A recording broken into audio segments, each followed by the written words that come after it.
All right. Welcome. Nice to see you all for the best hour of the week, for me anyway. I hope you enjoy it too. Okay, a couple of announcements real quick. We have a couple of great opportunities for learning coming up.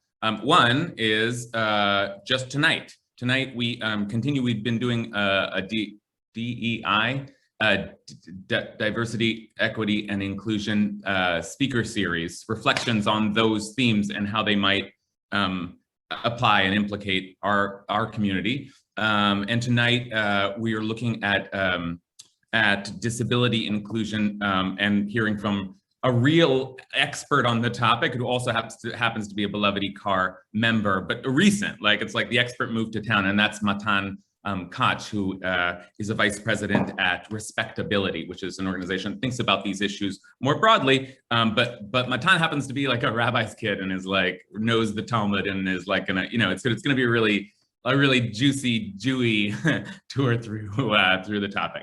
So that's at 6 o'clock tonight, and I'll be in conversation with Matan, and please join us for that. It should be a real treat. The last two have been. And then last week I asked you if you wanted Parsha class while I was gone. I'm going to be gone for 3 weeks, and most of the heads nodded, which just I take a little bit who wants to learn Torah if I'm not here? But okay, fine. No, with great joy I can tell you that I'm going to book teachers hopefully throughout. I have so far secured Rabbi Ronit Tzadok for next week, so that'll be a real treat. So so show up next week, and then you will hear more about. I haven't totally booked them all yet, but I'm planning to. Okay, where to begin today? So I've been sort of obsessed lately as we kind of came to the end of the book of Numbers and now begin the book of Deuteronomy. I kind of got obsessed, and if you were here last week, you saw me in the midst of an obsession.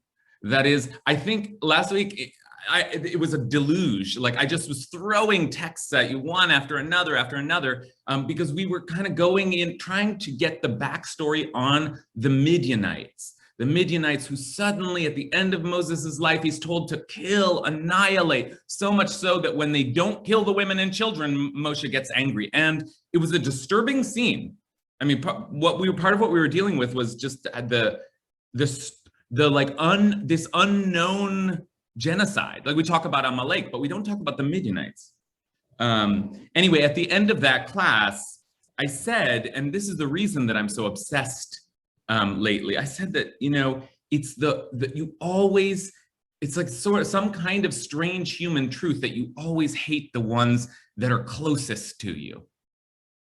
So it's just, we found out at the end of that class, and it's a discovery. It's like one of these discoveries that's right in front of our face, that Midian was one of the later sons of Abraham, right? With Abraham's second wife. So it's like, oh, Midian's our sibling, and that complicates the story. So I'm really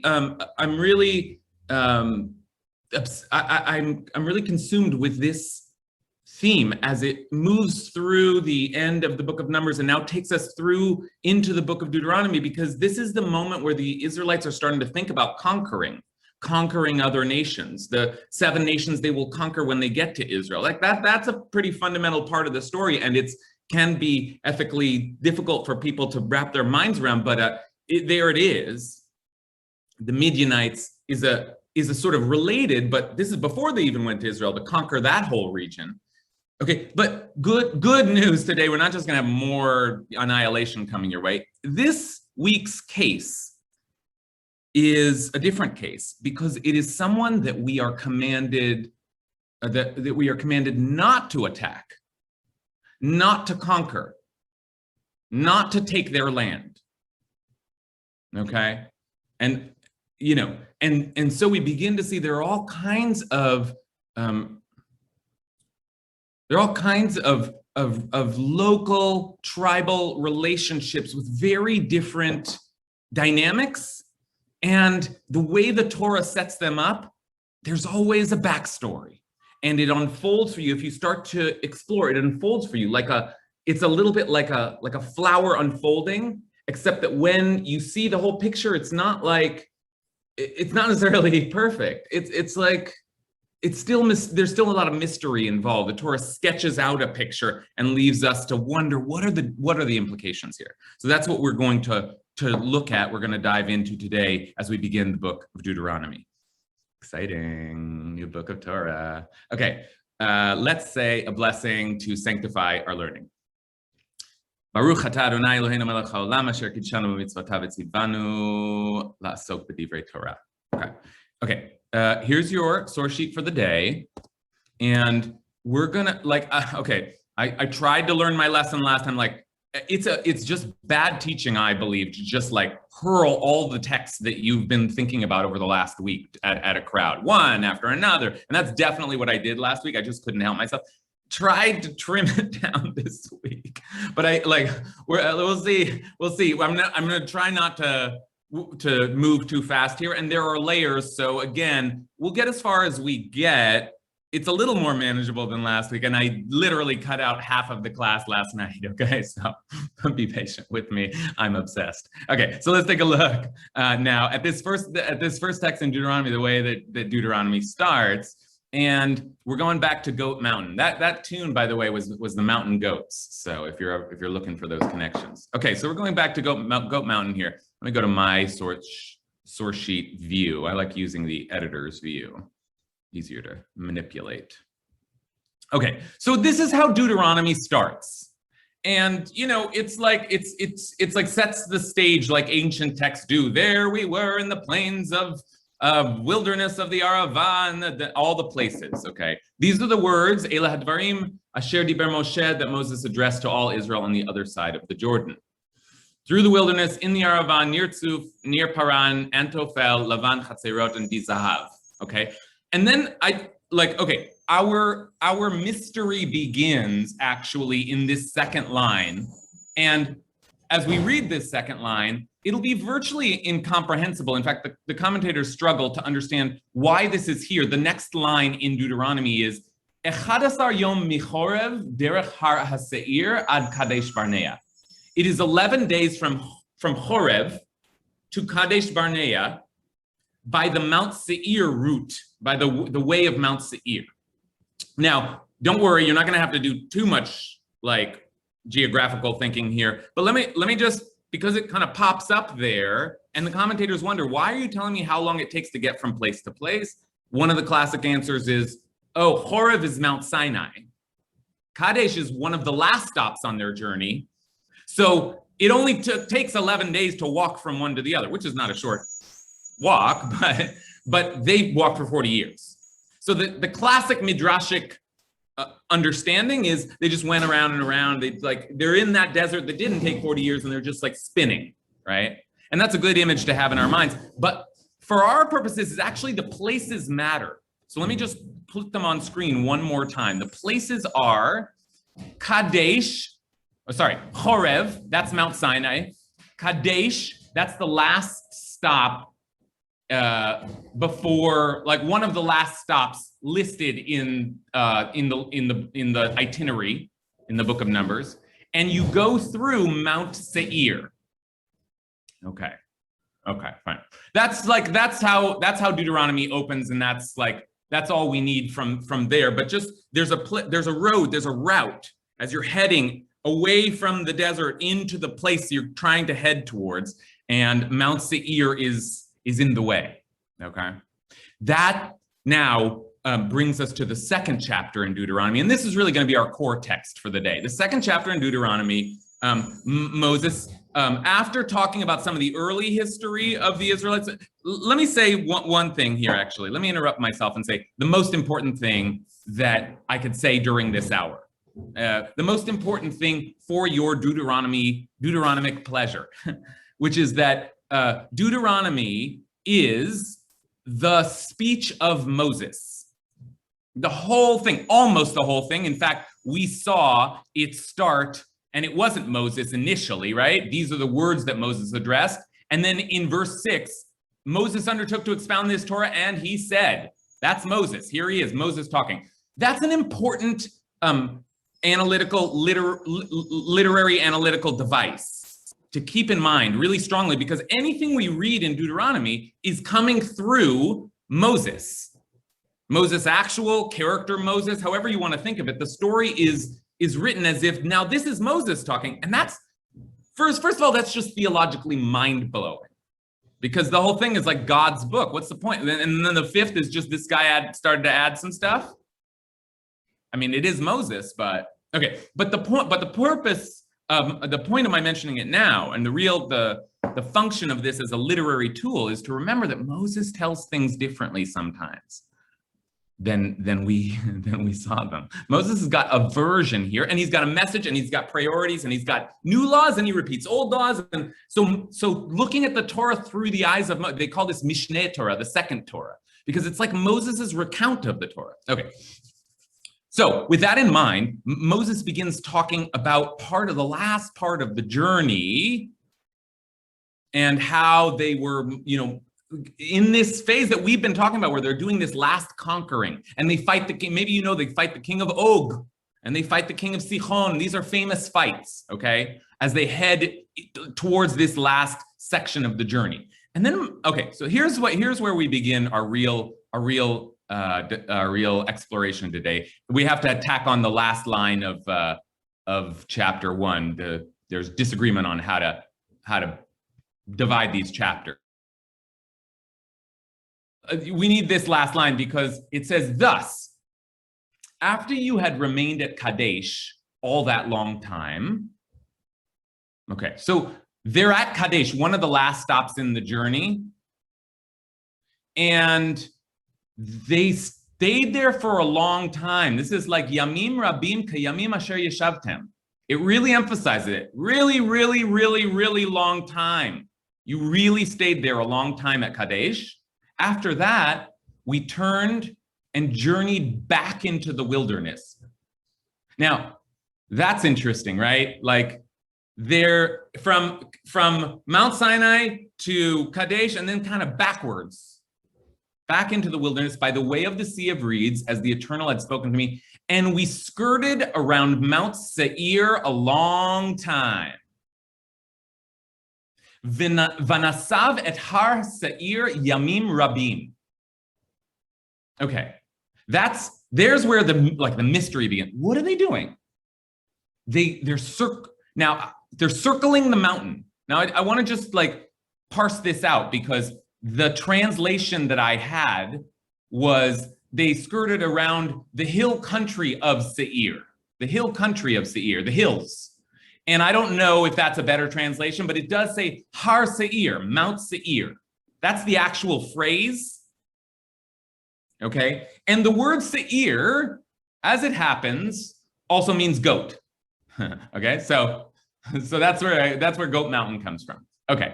Fine. Seir. Anybody know anything else about Seir? It would be very like deep cut, nerdy pull. Anyone want Seir? It's where Yonatan's our deep cut man. Yeah, right. Yeah. It's where Esau and Edom settled down. Beautiful, beautiful, beautiful, beautiful, beautiful, beautiful. Beautiful. Okay, that's right. So Seir is the land of Esau. And so Yonatan will expect this coming, but even so, it may take him by surprise because the language here is very funny. Take a look at this. Okay. Then the Eternal said to me, you have been skirting around this mountain long enough. And that's interesting language too. It's like God notices and says, Rav lechem, sov et harazeh. And it really is a mountain in this case. And the language, skirting is a great verb, but it's like, you've been circling this mountain long enough. Stop going around the mountain. Now, that's such a weird thing to say. I mean, mountain plays a very big role in our tradition, does it not? Mount Sinai. And then there's this other mountain, and we've been what does it mean that we've been going around the mountain long enough for many days? Okay. And then this is the critical line. And charge the people as follows. Atem ovrim bigvul achehem bnei Esav, hayoshvim b'seir. And charge the people as follows. You will be passing through the territory of your brothers, the children of Esau, who live in Seir. Now, that already needs our analysis, but things get even stranger like before the line is over. though they will be afraid of you, v'yiru mikem, be very careful. V'nishmartem ma'od, not to provoke them, lo al tidgaru bam. Okay, so they're going to be afraid of you. You be careful. Don't provoke them. And then, and here's really the punch. Ki lo eten lechem me'artzam, because I'm not going to give you any of their land. Not so much as a foot could tread on. Ad midrach kaf ragel. I have given Mount Seir as a possession to Esau. Yerusha le'esav. Not the children of Esau, le'esav. I have given to Esav Har Seir. Okay. There's more here and things, but this is the core. This is the like, what's going on here text. Now, Yonatan made the connection, but he also made the full connection, which is that Esau lives in Seir, and really it's Edom that lives in Seir, Yonatan said, because the nation that we think of Esau as coming to form is Edom, the Edomites. Okay, I'm going to throw up maps. I'm going to show you where that comes from. I'm going to I have a lot that I want you to see, but let's not do that yet. I just want to point out at this moment that there's something very interesting that's happening here, which is that suddenly these people are called Esau or Esav. Let me just tell you, I looked it up, and the word Esav has not been spoken since Genesis. Like that name got lost. That's not a part of the story anymore. The Edomites are around, and we did have to fight them, or, worried about fighting them. Okay, now let's actually ask some of the questions here, the basic questions of this text, which is, why not? What do you think? What are you hearing here? Moses is telling them, we went to the children of Esau, and first of all, God's like, stop, you're going around this mountain, stop going around the mountain. And secondly, this is your brother Esau and his descendants, and you don't touch their stuff. You can't have their stuff. No, none of their land for you. I gave it to them. After all that like Midianite warring, know that this land is not yours. That's not a message that you think of like a religious text is like, you have manifest destiny, you own everything.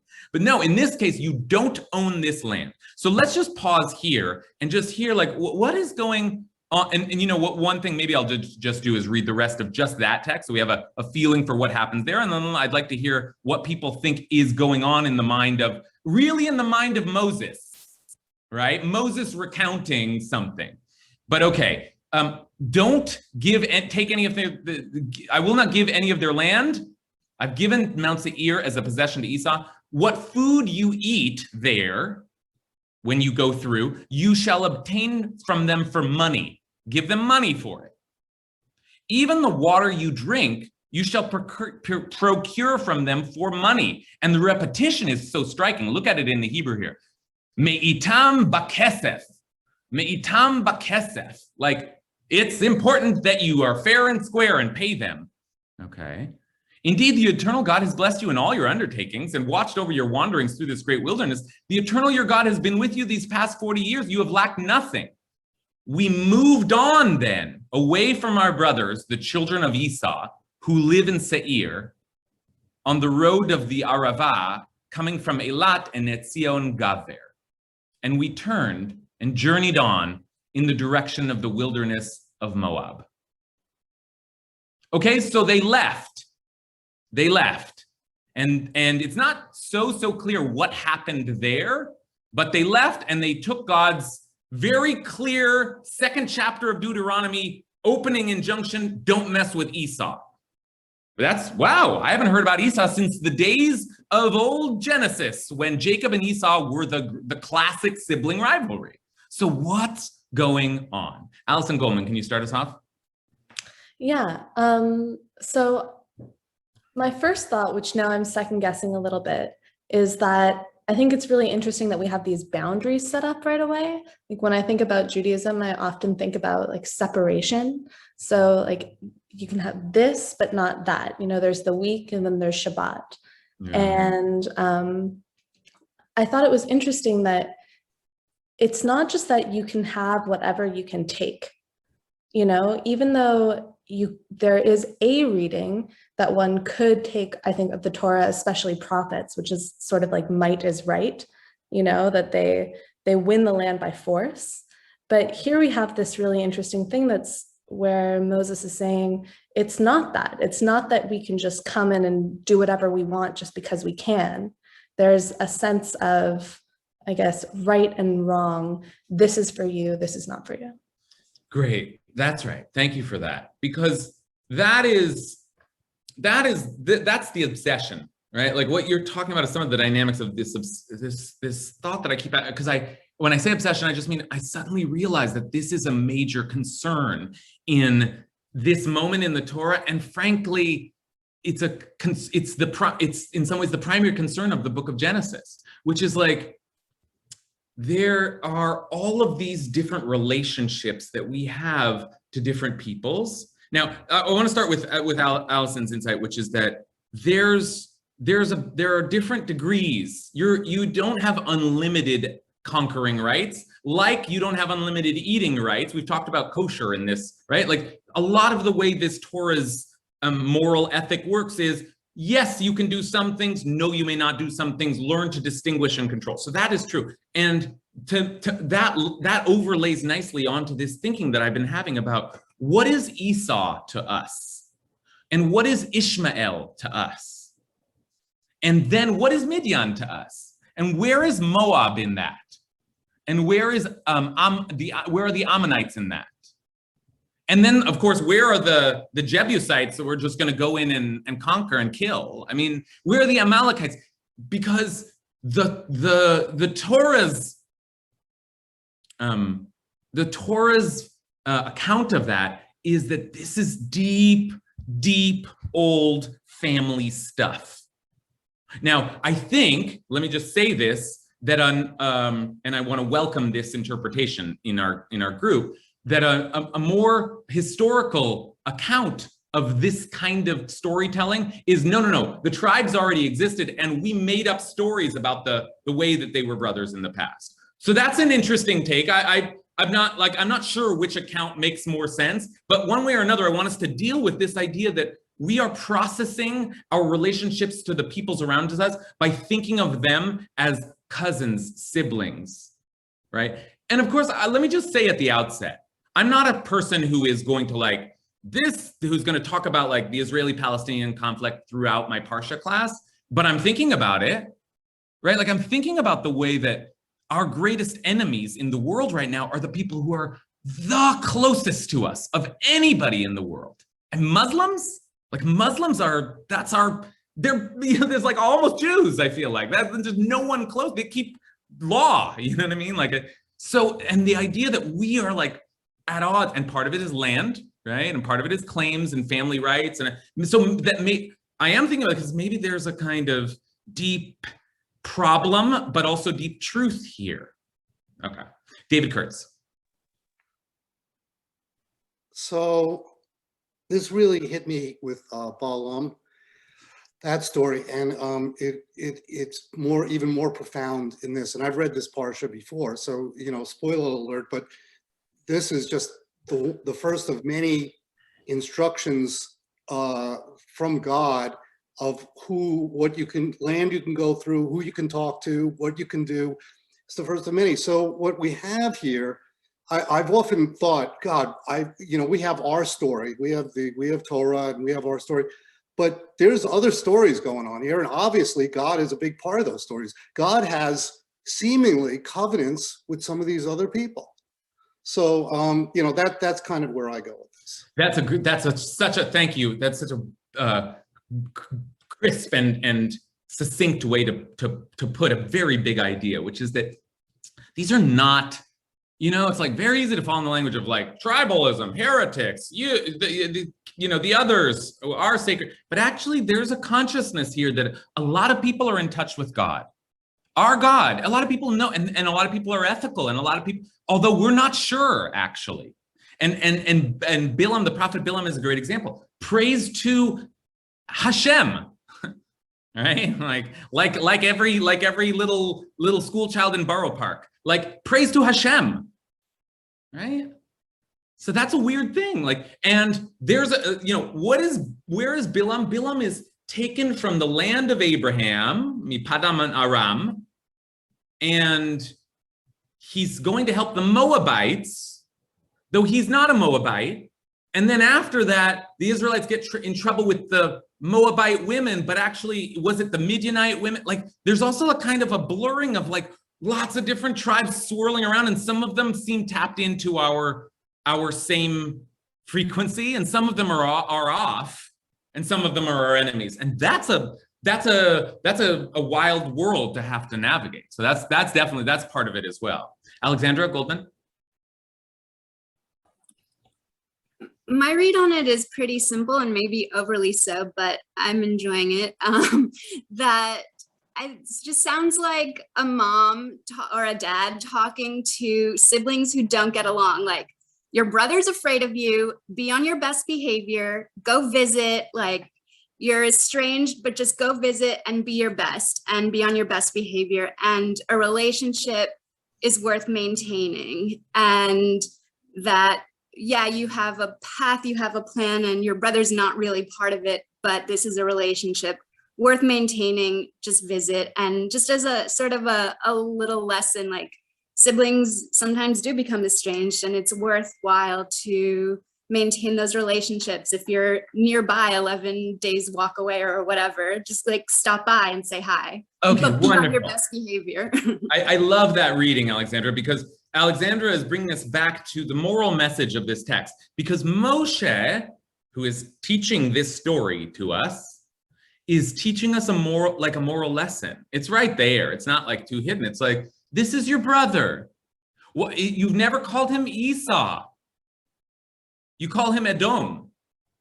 But this is Esau. Moses' great grandfather is Yaakov. These are our people. And so we treat them well. And, like, it's not like a family. We're not going to go over and just eat their food. We have to like pay for what we use, but treat them right. And definitely you don't have any right to their land, because they have a land, we have a land. Okay. I want to say at this point,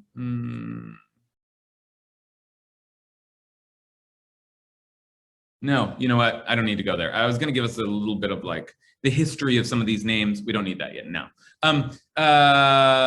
If you want to look at your source sheet, you'll see some of the places where all of this naming comes from, and maybe we'll get there in a sec. Let's take a couple more comments, and then I want to look at the next twist in our story. Okay. Okay. Leah Matsui. Yeah.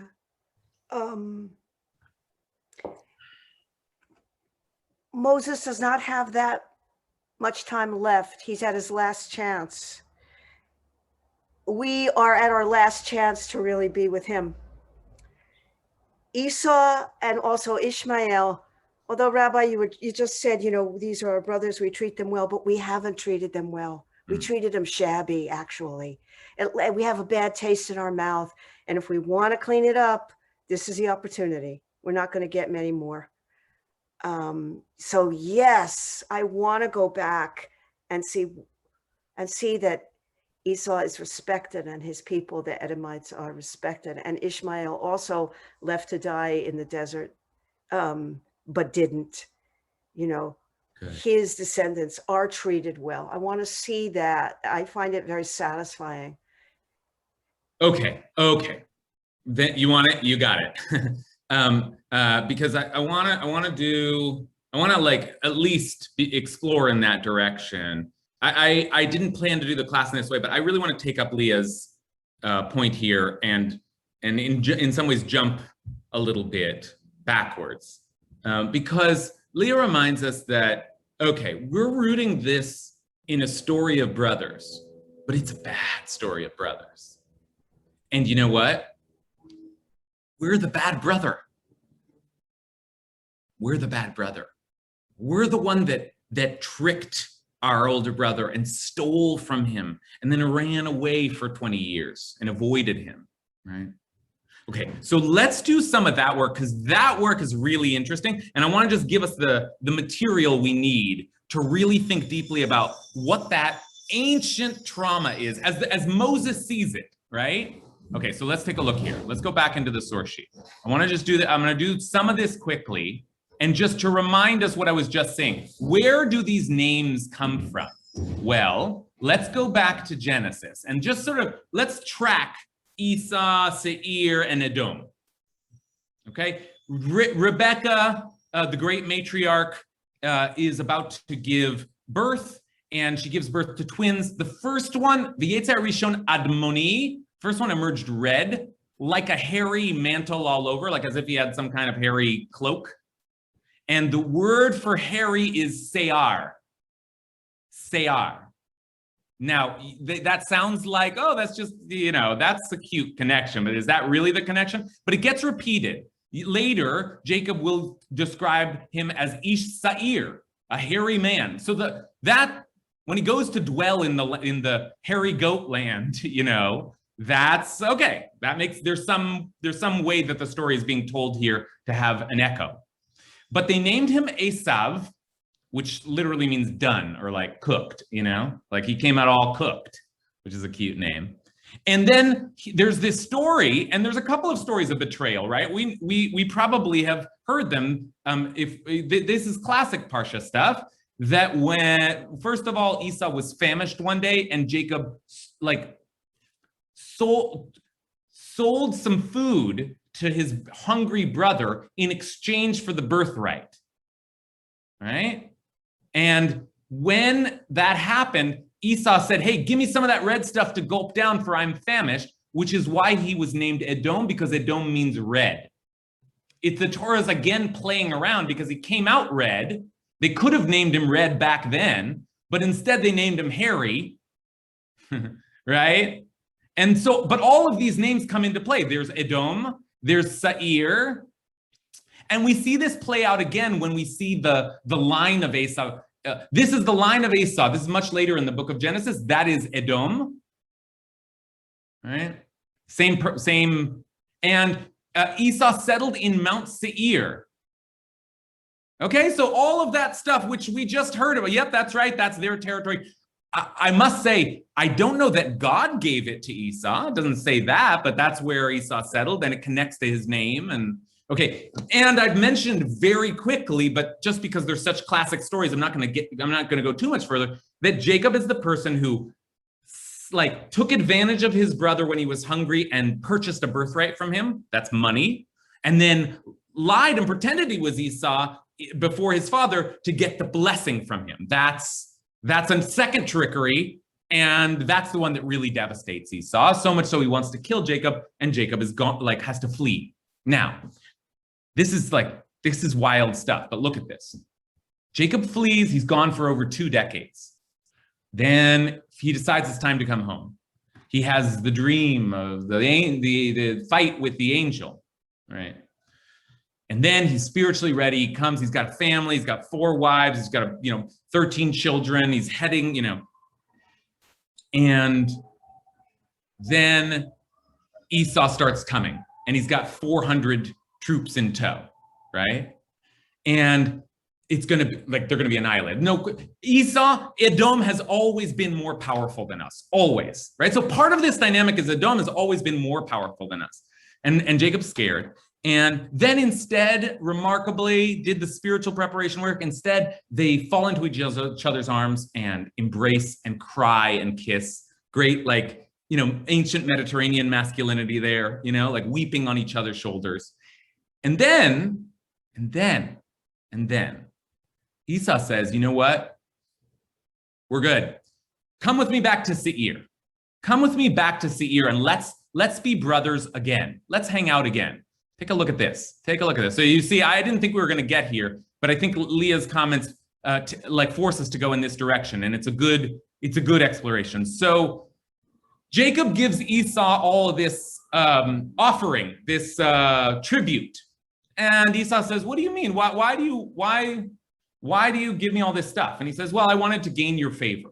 And Esau says, you know what? I have enough, my brother, Achi. Let what you have remain yours. But Jacob said, no, no, no, no. I pray you, if you would do me this favor and accept from me this gift. After all, I have a lot to pay back. And look at the language he uses. For to see your face is like seeing the face of God, and you have received me favorably. Please accept my present. Now, present's a terrible translation. What is it? Kachna et birchati. Take my blessing. Take my blessing. I'm gonna say it a third time. Take my blessing. In other words, I'm trying to make up for that fact that I took your blessing. The blessing which has been brought to you, for God has favored me and I have plenty. I'm not sure that that's what Esau wants to hear, but okay. And when he urged him, he accepted. Fine, so Esau took the tribute. And Esau said, let us start on our journey. Let's journey together, and I will proceed at your pace. But he said to him, oh, you know, this is Jacob's response. Now, Esau just invited Jacob back home. And Jacob says, you know, my Lord knows that the children are frail and the flocks and herds, which are nursing, are a care to me. If they're driven hard a single day, all the flocks will die. You know, it's hard to move this troop around. Let my Lord go on ahead of his servant while I travel slowly at the pace of the cattle before me. You can see there's lots of excuses. Oh, you know how it is. I gotta, you go on ahead. You go on ahead until I come to my Lord in Seir. Okay, they're going to Seir. Jacob is going to Seir. And now look at this and just prepare to have your minds blown, folks. So Esau started back that day on his way to Seir. V'Yaakov nasa Sukkosa. But Jacob went to Sukkot and built a house for himself and made stalls for his cattle. That is why the place is called Sukkot. And then Jacob arrived safe in the city of Shechem, which is in the land of Canaan, having thus come from bunkered down before the city. So there's a history there. It's a bad history, as Leah pointed out. It's also one whose last encounter is Jacob saying, you know, I'll meet you there. I'll see you in Seir. See you on Goat Mountain. I'll be there in just a sec. And he never showed up. He never showed up. Now, what do we do with that backstory, right? So Leah asked us to consider the trauma of Jacob and Esau. What do we do when that trauma ended in a mysterious question of whether you would come back home to Seir with me?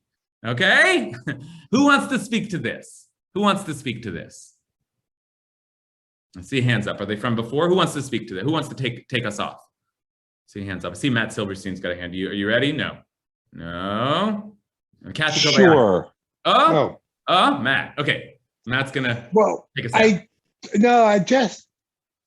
It feels very mythic when you're presenting it like this. It feels it's a different kind of story, I guess, back more towards that Jacob stuff, but it's a mythic thing of mysterious echoes. And I don't have a conclusion here. I don't have an answer. I just have that. You're darn tootin'. This is mythic story. This is it. Our ancestors were brothers and one betrayed the other in the days of old, before there was Edom, before there was Yisrael. And look at the way the names track, by the way. Yisrael, Edom, Bnei Yisrael, Bnei Esav, Jacob, Esau, right? Like this is like, we are twins.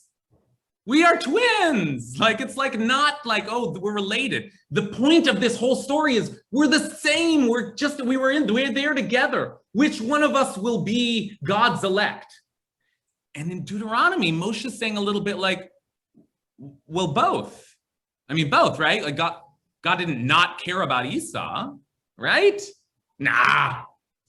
Like, is Moses thinking about it differently than we've come to think about it as Jews? Or as, Abraham, Isaac, and Jacob, and everybody else gets kicked out along the way. No, this is like, no, this is Esau. That's a big deal. Esau, son of Rebecca and Isaac? Are you kidding me? That's a big deal.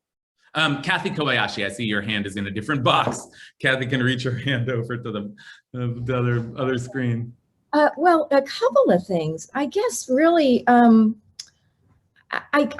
get back to the Seir, coming up in Deuteronomy, and it's all that skirting around Seir. It's not sort of like, if this were really a resolution of this, then they would go to Seir and look for but they're like lurking almost. I mean, there's something kind of weird about it. And I guess that also sort of as a backdrop, I mean, I've always been an Esau defender. And so, I mean, to me, this is just, sort of more of the same.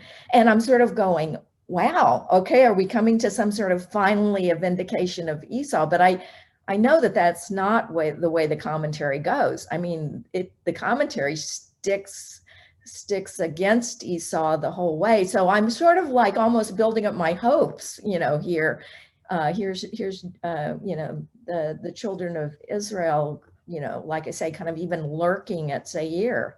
I love that language. The lurkers. We're the lurkers. What are you doing? Or get away from this mountain. Yeah. But yet it's not going up the mountain. Right. Now, and I don't know what it means. Mount Seir, is that a place? Is that a region? Is that, I told you I would show you where this stuff is. I know there are folks that like geography out there. And let me just give you some sense of what we're talking about. This is the region of Edom is like around, remember we said Midian might describe all of this. Midian was a loose confederation, but here's the kingdom of Edom. It's down here, and these would be the Seir Mountains, okay? Look, there's Petra right there. So like this kind of region. Right. Okay, so that's what we're talking about here, and they're coming up around, don't touch this. And this is by the way, the class that I left out, like I had two classes in my mind last night and I cut one out. If you go further in this same chapter of Deuteronomy, God says, don't touch the kingdom of Moab because I gave it to the descendants of Moab. And don't touch the kingdom of Ammon because I gave it to the descendants of Ammon. There things get really wild and confusing. Those are the descendants of Lot.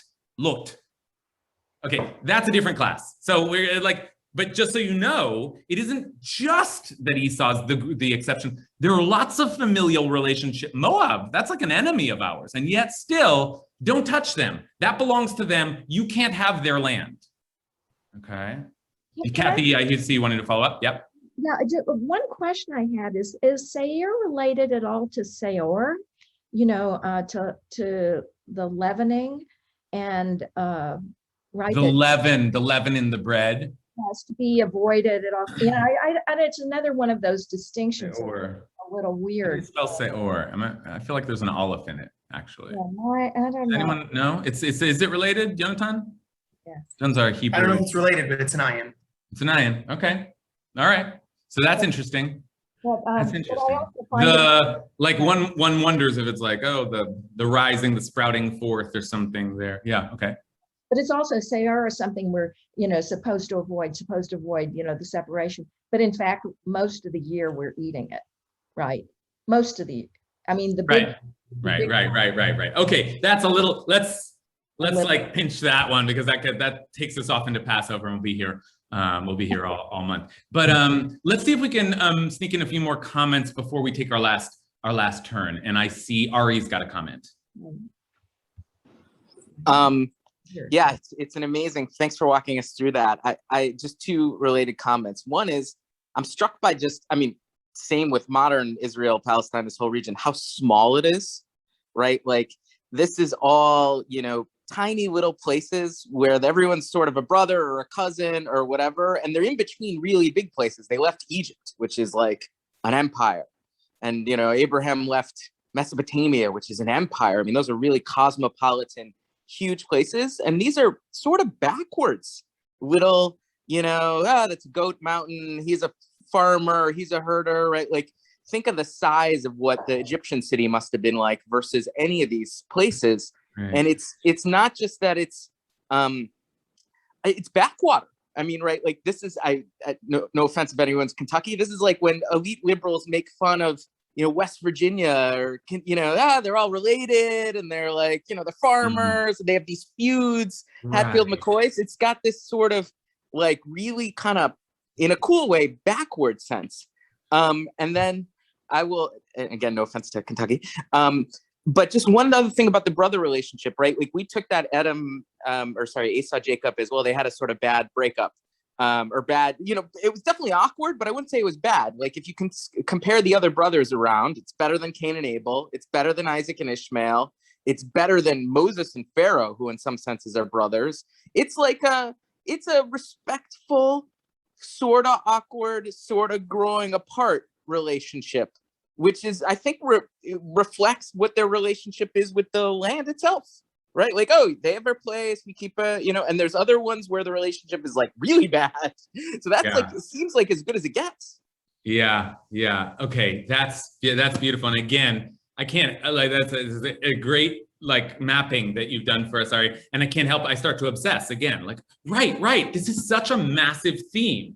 Like, I'm trying to conceive of the reach of this frame of the people that we are close to, that we are at war with. This is like a big theme, and there are different kinds of relationships in there. When you're talking about the elite liberal kind of condescension to and you say backcountry and they marry their daughter, that kind. Moab and Ammon is that to say that they're the children of Lot is not just to say, oh, that's their patronage. Lot's children come from a drunken night of sleeping with his two daughters, right? Like, it's a weird story. And we kind of left that family behind, but they turned into these two nations. So if you're a historian, you're like, oh, we mapped an incest story onto these people that we thought were weird, and like exactly the kind of language that Ari's talking about. And if you're a traditionalist, what you're saying is, this is our family, but there's weird stuff there, right? This is a guy who offered his daughters up as an exchange. Like, Lot is not good people, and yet don't conquer them because that's our family. That's complicated. And Esau is the most complicated, right? All right, Payam and then Jen. I have a strange, different take on it. What if it's a punishment on Israel versus instead of a benefit to Esau? Because I mean, if you look at it, like, we were supposed to be on Mount Seir, but then they refused to go there. Jacob refused to go there. So that puts into the whole the wandering, like, well, if you didn't want to go there in the beginning, then I'm going to make you wander around, for so long. And if we had actually followed through with that story and gone to Mount Seir, it would have been ours. It's almost like they gave up their claim to it. And so God is punishing them in essence. Okay. I like this line of thought. What was like, why were we supposed to go there? Why did we avoid going there? Was there something that we left undone? But I don't know that it would have, like, I disagree with the end. That is, I don't know if it would have become ours, although, okay, who knows? But I'm inclined to think of this as, we were supposed to make a certain kind of peace then. We had a moment to reconnect as brothers, right? There's a different way to look at this, which is like, Esau is basically a warlord, and we have to be careful, and you appease him. Like, I don't want to immediately like assume that every ancient violence is bad and they should have been peaceful, and that's just a different worldview. So I don't know. But like, there's something that seems like God is saying, like, you got to go back to this. And not just you got to go back, but you got to get off of you're in a spiral. You're looping around this old story. You're stuck in this story. Get out of this story, right? Break this paradigm. And it doesn't mean conquering them. It doesn't mean conquering them. Break this paradigm. Okay, there's what to contend with there. All right, well, let's take a comment from Jen. first of all, really love the line of God going like, would you please stop skirting around this mountain? Because it just sounds so wonderfully exasperated that it just, the relationship there is great. And I feel like I can interpret what's going on with the people in two ways. And one is that they're being avoidant, just like the, oh yeah, I'll meet you there. It's, yeah, no, I'll get there soon. They're lurking because it's awkward and because they don't know how to relate to these people. But the other way that I interpreted it was that they're afraid that God's going to want them to be violent here, that God is going to want them to take this place. And God is like, are you kidding me? It's okay. Don't worry. You don't have to do anything to these people. It's fine. You don't have to take any of this land. Like that instead of God commanding them to not do what they might want to do, God is reassuring them they don't have to do what they're afraid they'd be expected to do. I love that reading. I love that reading. And I love that reading in part because it takes us back to thinking again about what happened? What were we afraid of? And how are we accounting for that now? Right? Like, what was our actual encounter with Esau like? And what is this skirting around the mountain? What is this like? What actually happened back there? And so in the last 5 minutes, let's take a look. We actually have record of what happened back there. It's a section in the book of Numbers. We can go back and we can look at it. And when we go back, I think we will see it's a very different account of the story. So let's take a look. Wait, let's see. Seems like something's wrong here. Okay, let's. Okay. All right. So we jumped to the end here. We started looking at way down here at the backstory of Jacob and Esau. But before we got there, I was going to show you the actual story of the encounter with Edom. And this is the first thing I want to point out. They're never called the children of Esau here. They take, which you would expect, their national name, Edom. They fought the Edomites. They didn't fight the Seirites or the children of Esau. That's Moses's language. So that already, just note, is Moses's spin on the story. And look, it's sort of Moses talking here too, but this is the Torah's account. So we think of it as like a little bit more like, if you had to say, this would be the more accurate version. From Kadesh, Moses sent messengers to the king of Edom. Now look at that language, malachim, messengers. It's going to come up again. Thus says your brother Israel. Now that's Moses sends this message. Ko amar achicha Yisrael. Thus says your brother Israel. You know all the hardships that have befallen us. You know how hard it's been, that our ancestors went down to Egypt, that we dwelt in Egypt a long time, that the Egyptians dealt harshly with us and our ancestors. Tell them the whole sob story. You know how it, and I don't know how they know how to, but I guess there's an idea that people in the region understood. Yeah, the slaves in Egypt, those are the Israelites. So you know this stuff, and we're on our way out. We cried to the Eternal, who heard our plea, vayishlach malach, and he sent a messenger. Is it a malach, an angel, or is it me? Sent a messenger who freed us from Egypt. Is Moses saying, hey, Esau, God heard our plea and I'm the guy, Anyway, now we are in Kadesh, the town on the border of your territory. Allow us then to cross your country. We will not pass through fields or vineyards, and we will not drink water from wells. We will follow the king's highway. That's like a phrase for neither turning to the right or to the left till we've crossed your territory, okay? We're not gonna drink anything. We're not gonna take anything. We'll just cruise straight through. That's the request. But Edom answered him, you shall not pass through us, else we go out against you with the sword. That's it. Immediate response, you cross this line, we'll slaughter you. What? Achicha Yisrael, oh, we're such good friends. Well, okay, what about we'll just keep to the beaten track, the children of Israel said to them, and if we or our cattle drink your water, we will pay for it. We ask only for passage on foot. It's but a small matter. But they replied, you shall not pass through. And Edom went out against them in heavy force, strongly armed. So Edom would not let Israel cross their territory. And Israel turned away from them. That's what happened. We went and we said, please let us come through. And they were like, we'll kill you.